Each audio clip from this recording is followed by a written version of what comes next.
नमस्कार दोस्तों, मैं अमित विशेष एक बार फिर आपके सामने हूं। लेकिन आज मैं आपके लिए बड़ा इंपॉर्टेंट मुद्दा लेकर के आया हूं।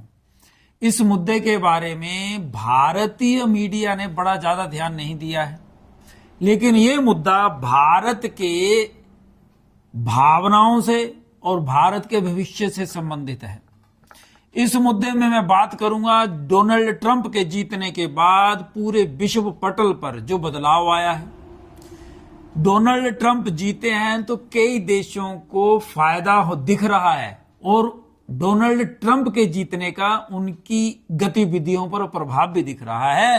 तो कुछ देश हैं जो चिंतित हैं। उसमें सबसे बड़ा नाम आता है चीन का। चीन इस समय बहुत चिंतित है। उसका कारण सुन लीजिए। उसका कारण है अमेरिका का जापान के साथ बहुत ज्यादा नजदीक होना और जापान का ऑस्ट्रेलिया के डार्विन बेस, जो आर्मी बेस है डार्विन उनका ऑस्ट्रेलिया का, वहां पर अपनी सेनाएं भेजने के लिए हामी भरना।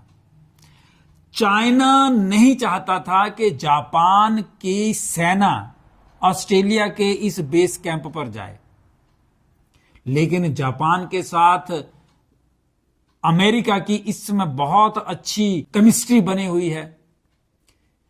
इस समय डोनाल्ड ट्रंप और जो शिंजो अबे थे, पूर्व प्रधानमंत्री जापान के, और भारत में नरेंद्र मोदी के साथ उनका बहुत प्यार था, वो तो इस दुनिया में नहीं है।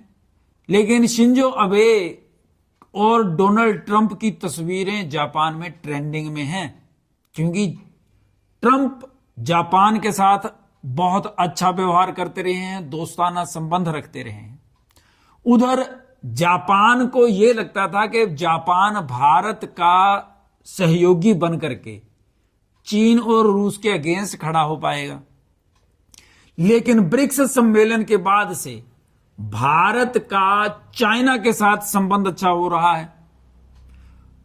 उधर जब रशियन प्रेसिडेंट पुतिन साहब ने पीएम मोदी और शी जिनपिंग को इकट्ठा बिठाया है, बातचीत करवाई है, और जो सीमा विवाद है उसके ऊपर चाइना ने नरम रुख अपनाया, उससे भारत को अपना फायदा होता दिख रहा है।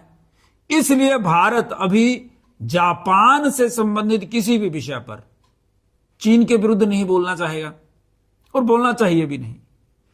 जापान ये चाहता था कि एशिया नेटो संगठन खड़ा कर दिया जाए, जैसे यूरोप में है। अमेरिका ने NATO, North Atlantic Treaty Organisation बनाई हुई है इन्होंने, एक नाटो नाम से, जो सैनिक होते हैं, रिजर्व सैन्य सामग्री हैं, सैनिक हैं सारे, ताकि रक्षा की जा सके अगर कोई बाहरी अटैक करता है देश तो। लेकिन भारत के हमारे जो जयशंकर साहब है, इन्होंने मना कर दिया। इन्होंने बोला कि अब एशिया में ऐसे संगठन की जरूरत नहीं। इस बयान के बाद से चीन और खुश हुआ है।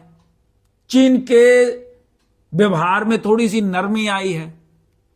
भारत के प्रति थोड़ा सा नरम रुख अपनाते हुए चाइना अब भारत के साथ नजदीकियां बढ़ाने की कोशिश कर रहा है।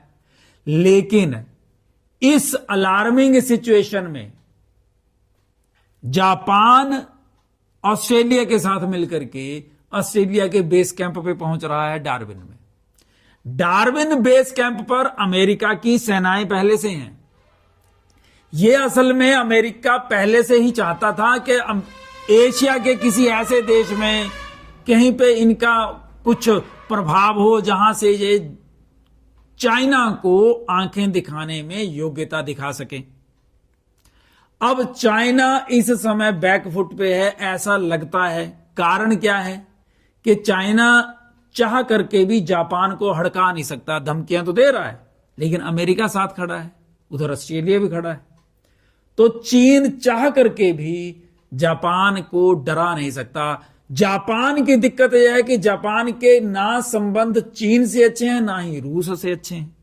यूरोप में भी दिक्कत है। यूरोपियों को लगता है कि ये जो यूक्रेन के साथ युद्ध हो रहा है रशिया का, रूस का, ये जल्दी बंद नहीं होगा, क्योंकि डोनाल्ड ट्रंप रूस को किसी भी तरह का दबाव नहीं डालेंगे कि आप युद्ध ना करो या बंद करो युद्ध।